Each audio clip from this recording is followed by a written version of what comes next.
Hello students, today we will discuss an important topic of the chapter the Indian Constitution. The topic is key features of the Indian Constitution. तो बच्चों जैसे कि हमने पिछली video lecture में कुछ की फीचर्स के बारे में जाना था, जैसे कि कई सारे की फीचर्स हमने देखे थे, separation of powers, parliamentary form of government and federalism, संघवाद। तो इनके बारे में हमने जाना। तो आज उसके आगे हम देखेंगे कौन कौन से और की फीचर्स हैं जो हमारे संविधान में हैं, जो ऐसी विशेषताएं हमारे संविधान की, उनके बारे में हम जानेंगे। तो आइए देखते हैं। तो नेक्स्ट जो की फीचर है वो है फंडामेंटल राइट्स, मौलिक अधिकार, जो कि हमारे संविधान में दिए गए हैं। लोगों के राइट्स को जो कहता है कि लोगों के पास अधिकार हैं जो उनको सरकार से बचाता है या फिर किसी भी इंडिविजुअल ग्रुप या किसी भी ग्रुप से हमें बचाता है, हमारी रक्षा करता है। तो हमारे पास ऐसे मौलिक अधिकार हैं, फंडामेंटल राइट्स हैं। Section on fundamental rights has often been referred to as the conscience of the Indian constitution. मौलिक अधिकारों वाला ये जो खंड है भारतीय संविधान की अंतरात्मा भी कहलाता है। इसको भारतीय संविधान की अंतरात्मा कहा जाता है, क्योंकि हुआ क्या था कि औपनिवेशिक शासन के समय राष्ट्रवादियों के दिमाग में राज्य के प्रति संदेह का भाव पैदा कर दिया था। जो राज्य था उसके प्रति लोगों को भरोसा नहीं था अंग्रेजों के समय पर। इसलिए राष्ट्रवादी चाहते थे कि स्वतंत्र भारत में राज्य की सत्ता के दुरुपयोग से बचने के लिए कुछ लिखित अधिकार होने चाहिए। तो लोग चाहते थे कि हमारे पास कुछ ऐसे राइट्स हों जो हमको बचाएं, क्योंकि लोगों को उस समय ब्रिटिश टाइम पर जब हमारे देश में उनका अधिकार था तो लोगों को उनके ऊपर कोई भी विश्वास नहीं था, भरोसा नहीं था कि सरकार क्या उनके साथ क्या क्या कर सकती है। तो चाहते थे कि हमारे अधिकारों की रक्षा के लिए कुछ लिखित राइट्स जो दिए गए हैं वो रिटन में होने चाहिए। इसीलिए फंडामेंटल राइट्स हमारे संविधान में जोड़े गए। Fundamental rights protect citizens against the arbitrary and absolute exercise of power bye the state. तो जो मौलिक अधिकार हैं वो हमें सभी नागरिकों को राज्य की सत्ता के मनमाने और निरंकुश इस्तेमाल से बचाते हैं, कि सरकार अपनी सत्ता का मनमाने ढंग से इस्तेमाल ना करे या सरकार निरंकुश ना हो जाए, यानी कि उसके ऊपर कोई कंट्रोल ही ना रहे, वो जो चाहे वो करता रहे। इस तरह हमारी सरकार नहीं कर सकती, क्योंकि हमारे संविधान में फंडामेंटल राइट्स दिए हुए हैं जो हमको सरकार के इस तरह के कामों से बचाती है। The constitution guarantees the rights of individual against the state as well as against other individuals. इस तरह संविधान राज्य और अन्य व्यक्तियों के समक्ष व्यक्तियों के अधिकारों की रक्षा करता है। एक तो हमें राज्य से भी बचाता है, हमारा सरकार के पास बहुत पावर है, वो मिसयूज़ ना कर सके, और जो दूसरे व्यक्तियों से भी हमें बचाता है, हमारे अधिकारों की रक्षा करता है। The constitution therefore also guarantees the rights of minority against the majority. तो हमारा जो संविधान है वो अल्पसंख्यकों को भी बचाता है।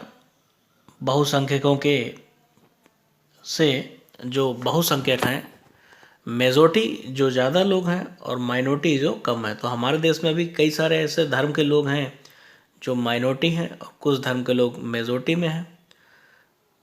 इसी तरह से और भी भाषा के आधार पर भी हो सकता है। तो हमने देखा कि हमारा जो संविधान है वो माइनॉरिटी को मेजॉरिटी से बचाता है, क्योंकि हम जानते हैं कि मेजॉरिटी जो है वो ज़्यादा लोग होते हैं, तो जो ज़्यादा है वो अपनी पावर का मिसयूज़ कर सकते हैं माइनॉरिटी के against.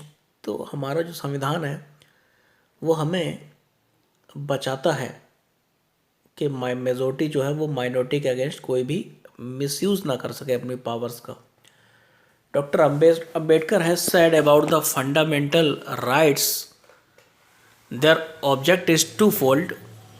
First objective is that every citizen must be in a position of claim those rights, and secondly these rights must be binding upon every authority that has got the power to make laws. तो B R Ambedkar, Bhimrao Ambedkar ने कहा था कि हमारे जो संविधान में fundamental rights दिए गए हैं, इनके दोहरे उद्देश्य हैं।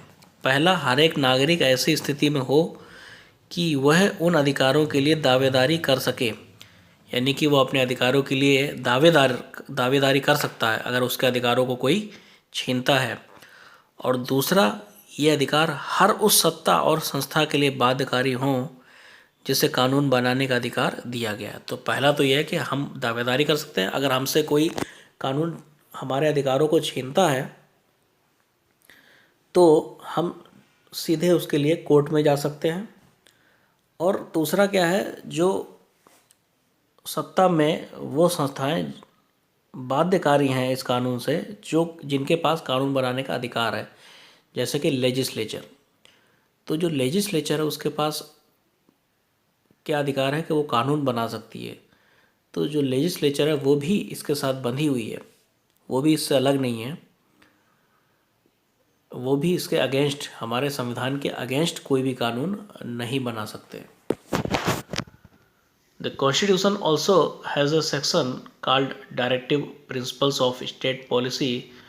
This section was designed by the members of Constituent Assembly to ensure greater social and economic reform and to serve as a guide to the independent Indian state to institute laws and policies that help reduce the poverty of the masses. तो जो मौलिक अधिकार दिए गए उसके अलावा हमारे यहाँ पर नीति निर्देशक तथ्यों के बारे में बताया गया है। हालांकि ये फंडामेंटल राइट्स से अलग हैं, फिर भी इनके बारे में भी आपको जानना ज़रूरी है। इनके बारे में आप जान लें कि जो directive principles of state policy, राज्य के नीति निर्देशक तत्व क्या होते हैं। संविधान सभा के सदस्यों ने यह खंड इसलिए जोड़ा था ताकि और ज़्यादा सामाजिक व आर्थिक सुधार लाए जा सकें।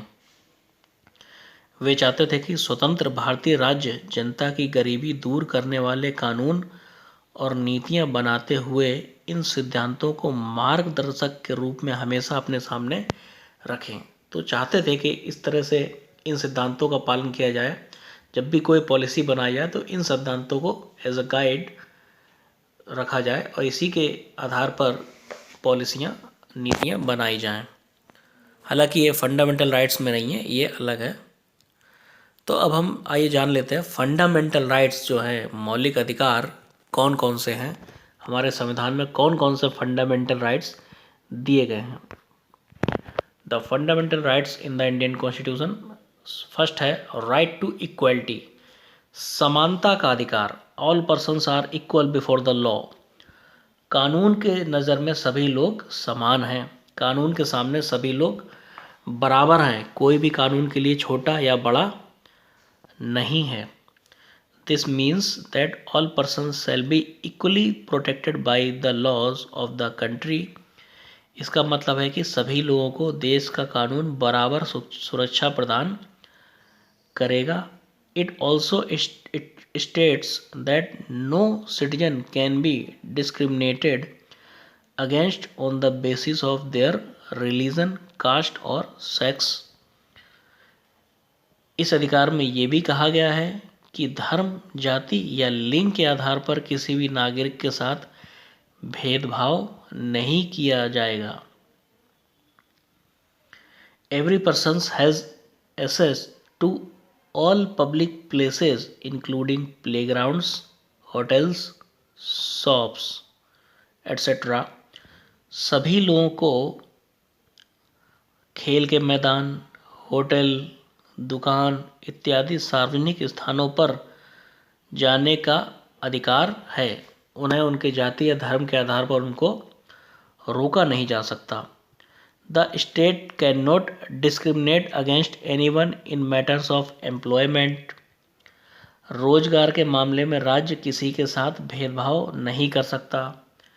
तो ये सारी चीज़ें जो हैं वो हमारे राइट टू इक्वलिटी में हैं। और इसी के साथ इसमें कुछ और चीज़ें भी जोड़ी गई हैं जिससे कि जो हमारे समाज में निचले वर्ग के लोग हैं उनको उनके अधिकार मिल सकें। The practice of untouchability has also been abolished. जो छुआछूत की प्रथा थी उसका भी उन्मूलन कर दिया गया, उसको समाप्त कर दिया गया है। तो ये सारी चीज़ें राइट टू इक्वलिटी में आती हैं, समानता के अधिकार में आती हैं, जिनके बारे में हम लोग आगे भी जानेंगे। नेक्स्ट जो दूसरा राइट दे रखा है वो है राइट टू फ्रीडम, स्वतंत्रता का अधिकार। This includes the right to freedom of speech and expression, the right to form associations, the right to move freely and reside in any part of the country, and the right to practice any profession, occupation or business। इस अधिकार के अंतर्गत अभिव्यक्ति और भाषण की स्वतंत्रता यानी कि अपनी बात को कहने का अधिकार है। सभा और संगठन बनाने की स्वतंत्रता यानी कि हम कोई भी अपना संगठन बना सकते हैं। देश के किसी भी भाग में आने जाने और रहने तथा कोई भी व्यवसाय, पेशा या कारोबार करने का अधिकार। तो हम देश में कहीं पर भी आ जा सकते हैं और कोई भी व्यवसाय कर सकते हैं, कहीं पर भी हम रह सकते हैं। तो ये हमारा संविधान हमको ये अधिकार देता है। नेक्स्ट जो राइट है वो है राइट अगेंस्ट एक्सप्लॉयटेशन, शोषण के विरुद्ध अधिकार। The constitution prohibits human trafficking, forced labour and children working under 14 years of age. संविधान में कहा गया है कि मानव व्यापार, ह्यूमन ट्रैफिकिंग का मतलब मानव व्यापार यानी कि लोगों को खरीदा या बेचा नहीं जा सकता। फोर्स्ड लेबर, लोगों से जबरन श्रम नहीं करवाया सकता, किसी से फोर्सफुली हम लोग लेबर का काम नहीं करवा सकते। और 14 वर्ष से कम उम्र के बच्चों को मजदूरी पर रखना अपराध है। नेक्स्ट राइट है right to freedom of religion, धार्मिक स्वतंत्रता का अधिकार। Religious freedom is provided to all citizens. Every person has the right to practise, profess and propagate the religion of their choice. सभी नागरिकों को पूरी धार्मिक स्वतंत्रता दी गई है हमारे देश में। प्रत्येक व्यक्ति को अपनी इच्छा का धर्म अपनाने, उसका प्रचार प्रसार करने का अधिकार है। तो हमारे देश में कोई भी व्यक्ति किसी भी धर्म को अपना सकता है और अपने धर्म से संबंधित जो भी काम वो चाहे वो कर सकते हैं और उसके प्रचार और प्रसार का पूरा अधिकार दिया गया है। नेक्स्ट राइट है कल्चरल एंड एजुकेशनल राइट, सांस्कृतिक और शैक्षणिक अधिकार। The constitution states that all minorities, religious और linguistic can set up their own educational institutions in order to preserve and develop their own culture. तो हमारे संविधान में कहा गया है कि धार्मिक या भाषाई सभी अल्पसंख्यक समुदाय, धर्म के आधार पर या तो कोई माइनॉरिटी हो या फिर किसी लैंग्वेज के बेस पर, जैसे कि अगर किसी धर्म के लोग कम हैं तो वो क्या हो गया, रिलीजियस माइनॉरिटी। इसी तरह से लिंग्विस्टिक माइनॉरिटी कौन होंगे, जो अगर किसी भाषा को बोलने वाले कम लोग हैं तो लिंग्विस्टिक माइनॉरिटी हो गए वो लोग। तो उन सभी को, तो जितने भी माइनॉरिटी हैं उनको हमारे संविधान में क्या कहा गया है कि धार्मिक या भाषाई सभी अल्पसंख्यक समुदाय अपनी संस्कृति की रक्षा और विकास के लिए अपने अपने शैक्षणिक संस्थान खोल सकते हैं। तो वो अपने कल्चर को प्रिजर्व करने के लिए, उसकी संरक्षण के लिए वो शैक्षिक संस्थान खोले जा सकते हैं जिसमें अपने रिलीजन से, अपने लैंग्वेज से रिलेटेड एजुकेशन दी जा सकती है। लास्ट जो राइट है राइट टू कॉन्स्टिट्यूशनल रेमेडीज़, संवैधानिक उपचार का अधिकार। ये बहुत इम्पोर्टेंट राइट है, इसके बारे में जान लें। This allows citizens to move the court if they believe that any of their fundamental rights have been violated by the state. यदि किसी नागरिक को लगता है कि राज्य द्वारा उसके किसी मौलिक अधिकार का उल्लंघन हुआ है तो इस अधिकार का सहारा लेकर वह अदालत में जा सकता है। तो इस आधार, तो ये जो राइट दिया गया ये इसीलिए है कि इसके बेस पर हम सुप्रीम कोर्ट या हाई कोर्ट में डायरेक्ट जा सकते हैं अगर किसी के भी राइट्स को छीना जाता है। तो बच्चों आपको ये समझ में आया, मुझे उम्मीद है कि आप लोगों को ये वाले पॉइंट्स अच्छे से समझ में आ गए होंगे। तो अब हम इसके बाद आगे बढ़ते हैं। जो हमारा लास्ट संविधान का जो की फीचर, जो विशेषता है, वो भी देख लेते हैं क्या है। सेकुलरिज्म या धर्म निरपेक्षता। A secular state is one in which the state does not officially promote any one religion as the state religion। धर्म निरपेक्ष राज्य वह होता है जिसमें राज्य अधिकृत रूप से किसी भी धर्म को राजकीय धर्म के रूप में बढ़ावा नहीं देता। All the citizens have the freedom to practise any religion. सभी लोगों को किसी भी धर्म को मानने का पूरा अधिकार होता है। तो ये आप लोगों को समझ में आया कि यानी कि धर्म का जो राज्य है उसका अपना कोई भी धर्म नहीं है, वो किसी भी एक विशेष धर्म को बढ़ावा नहीं देगा, किसी भी एक रिलीजन को ऑफिशियल रिलीजन नहीं बनाया जाएगा, जैसा कि हमारे देश में होता है। भारत में India is a secular country. Bharat जो है वो एक धर्म निरपेक्ष राज्य है और इंडिया का अपना कोई भी ऑफिशियल रिलीजन नहीं है। यहाँ पर किसी एक धर्म को प्रमोट नहीं किया जाता। इंडिया में सभी धर्म इक्वल हैं। हमारी सरकार के लिए सभी धर्म बराबर हैं। किसी भी एक धर्म विशेष को बढ़ावा हमारे देश के अंदर नहीं दिया जाता है। तो ऐसे राज्य को सेकुलर कंट्री कहते हैं। जैसे कि हम जानते हैं कि हमारे देश में बहुत सारे धर्मों के लोग रहते हैं। कई धर्म हैं, हिंदू, मुस्लिम, सिख, ईसाई, जैन। तो इस तरह के अलग अलग धर्म जो हमारे देश में हैं और सभी मिलजुल कर रह रहे हैं, क्योंकि हमारे देश में किसी भी एक धर्म को बढ़ावा नहीं दिया जा रहा। अगर किसी भी एक ही धर्म को अगर गवर्नमेंट प्रोटेक्ट करे, उसको प्रमोट करे, तो बाकी धर्म के जो लोग हैं उन लोगों को ऐसा लग सकता है कि उनके साथ भेदभाव किया जा रहा है। तो हमारे देश में इस तरह का कोई भी काम नहीं किया जाता, इसीलिए हमारे देश को एक सेकुलर कंट्री कहा गया है, धर्मनिरपेक्ष राज्य कहा गया है। तो आप लोगों ने जाना कि किस तरह से देश का इतिहास ये तय कर देता है कि संविधान कैसा होगा।